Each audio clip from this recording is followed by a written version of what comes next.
Evening, everybody. Welcome to the pits of Motorcast. This is your host, Dave. I got Joe Haas, Nitro Funny Cars driver, the Quick Draw. Hey, Joe. Hey, how you doing, Dave? Hey, I'm doing good, Joe.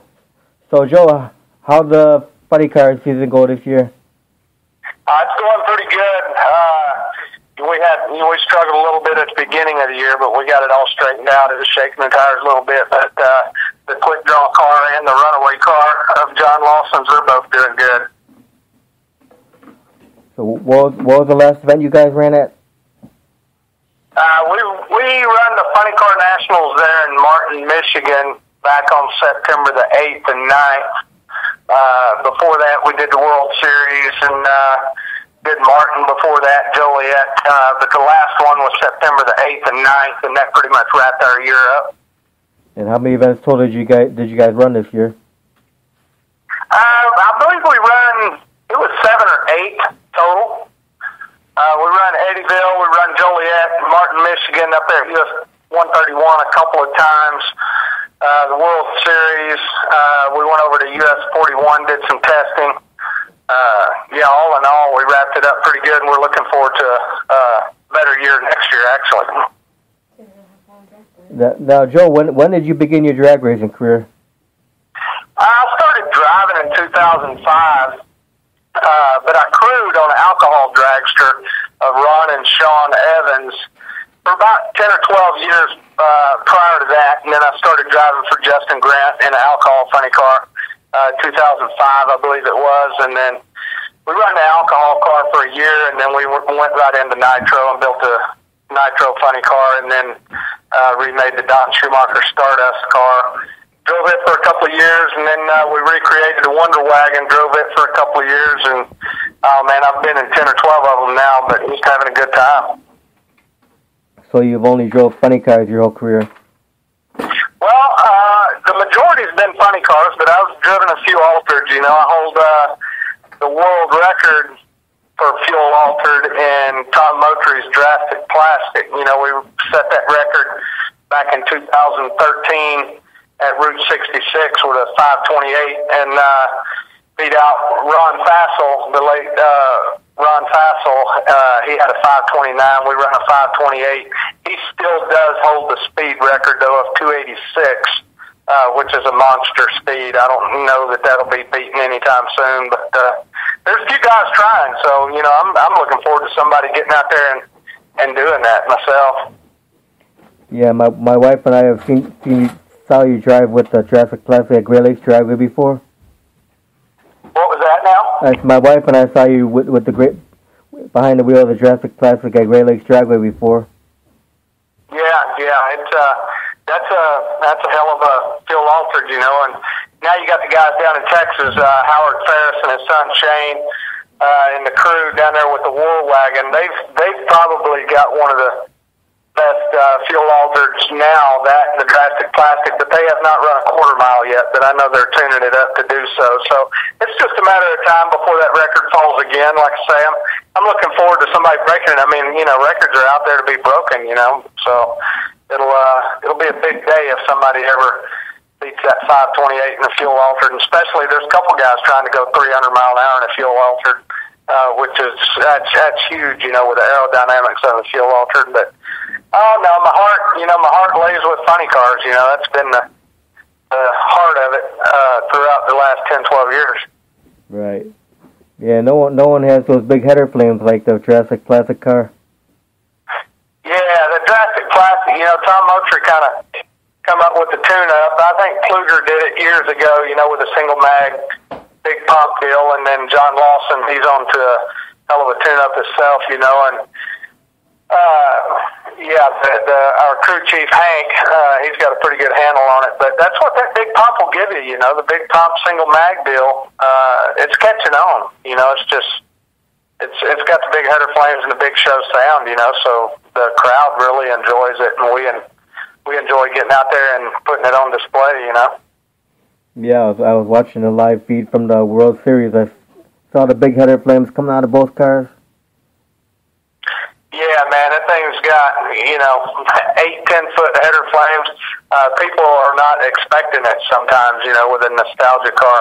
Because there's quite a few nostalgia cars out there with the Heritage Series and the DRO Series, which I think is going by the wayside right now. But a lot of good guys, John Hellrow and a bunch of, Bucky Austin out on the West Coast and stuff. And them cars, man, what they've done with the small pump is just astounding. I mean, these guys are running 560s. I think there's been a couple of 550s, with a small blower and small pump. They're doing good, but you put that big pump on there and get them big flames, and the crowd really comes around. They enjoy it. Now, what's the fastest run time you've had with the quick draw funny car? Well, I run with the modern body. We've got a 2001 Firebird body that we run up until last year. I run a 526 at mid-260s with it. It's got the big dump truck pro spoiler on the back, so it scrubs some speed off, but run a 526 with it. And then we got this new body, the 70 Firebird, which is gorgeous. If you have not been out to see this body, or anybody out there listening, you got to see it in person. Pictures don't do it justice. But I run a 538 at 271, I believe, up there at Martin. Like I say, we're getting a handle on it. The aerodynamics are a little bit different, but it's coming around, So 520s out of either one of these cars, the quick draw, the runaway car that John Lawson drives, is definitely possible. 520s. I think we could probably dip into the teens, but we don't like working on them too much. We get out there and run them and come back and just leak them down. Normally don't even have to lift the heads off or anything and grill some hamburgers, and sit there and eat and head back out and do it again. Now, do you think you could ever go against your son Joey's alcohol funny car, the Nimrod?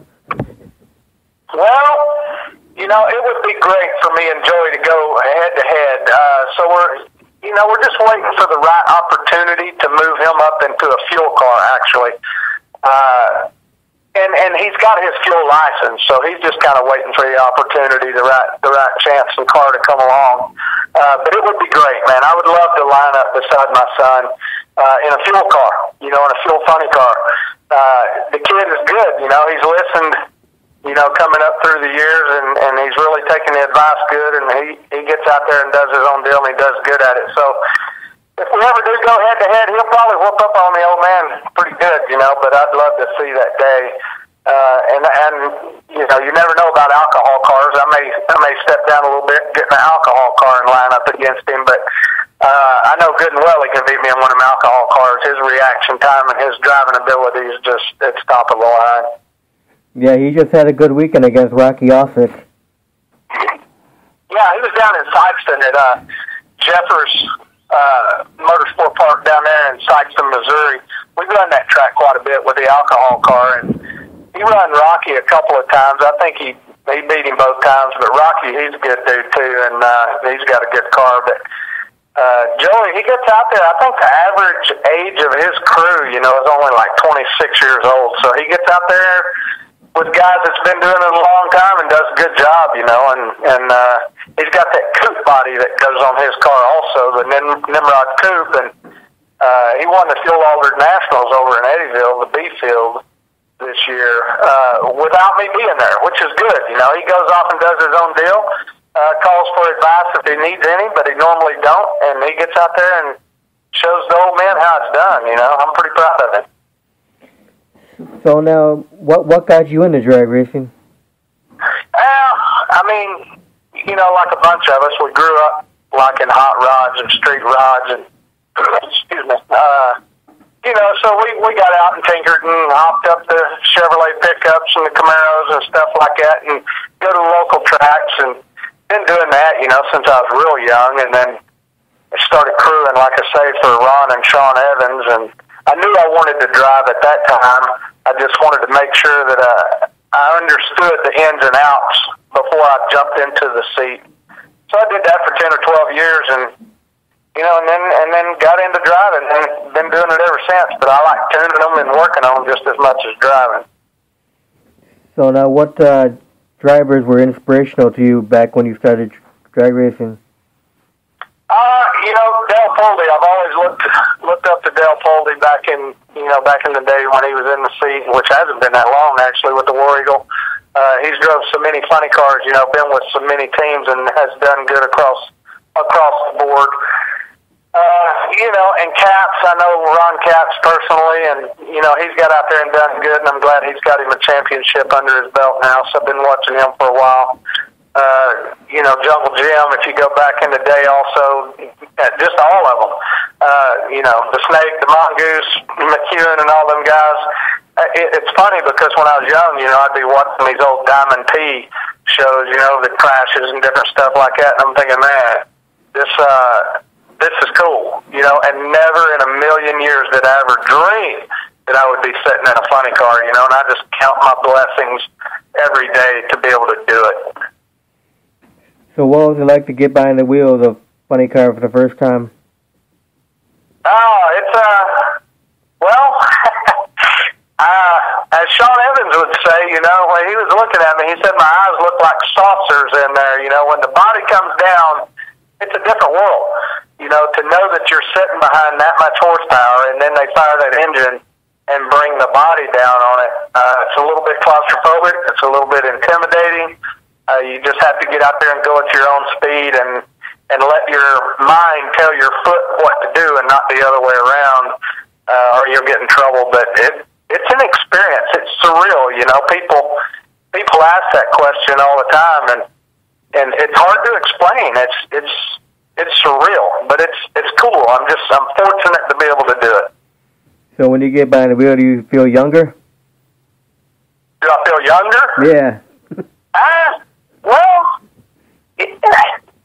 I don't know that I feel younger. I just feel blessed. I mean, it's humbling, to sit in a car like that, knowing how many hours go into it from everybody on the crew, knowing not just the monetary value of what goes in there, but the value of what everybody gives, time away from their family, traveling. The owners of the car, the track, the fans. You've got so many thousands of fans out there that keep up with you throughout social media and are in the stands when that car fires, that are looking up to you, they're spending their money to come watch you. So I don't know that it makes me feel younger, but it definitely humbles me to be able to do that and just to get in there and want to please everybody that's involved with it, from the crew to the fan to, people on Facebook or whatever. You just want to please them. So I'm just going to keep plugging away, man, keep trying. So how many years do you plan to keep going? Well, I don't know. The Greek is how old now? 85, 86? I don't know. He won't tell. So as long as I can. But I would like to get my son into it also, I really want to see him progress because he's so good at it. So, if Joey steps up, it just depends on the opportunity of what I've got at the time and what he's got at the time. I would really put him ahead of myself if he gets the opportunity. I'd like to help him and see him, go further because he's damn sure got a head start on where I was at his age. So I would say another 10, 15 years for me if I can, 60, 65. I'm 50 now. I don't feel it, but, age gets up on us. But I'd like to go another 10, 15 years and then help my son out. So how did you meet up with John Lawson? Through Tom Moultrie. Moultrie and Lawson had been friends a long time, and I'd heard of Lawson. Of course, I'd watched him on ESPN back when ESPN covered the drag racing, through the early 2000s. And then I was driving for Tom Moultrie, and he wanted to go a different direction. And Lawson had approached me and was letting me know that he was building a second car. Was I interested? And I was. And then Moultrie went a different direction, so I was available. So I give Lawson a call, and he's like, "Absolutely, man, you're in. This is the deal." So we just hooked up right there, and the Lawson family is the best racing family that I've been around. I mean, it really is a family ordeal with them, and every one of them have treated myself and my wife and my son just like their family. And it's just been a great time. We've had a blast out there. Now, how many crew members do you have? We've got 4 dedicated to each car and a couple of floaters. So normally we have both cars at every event.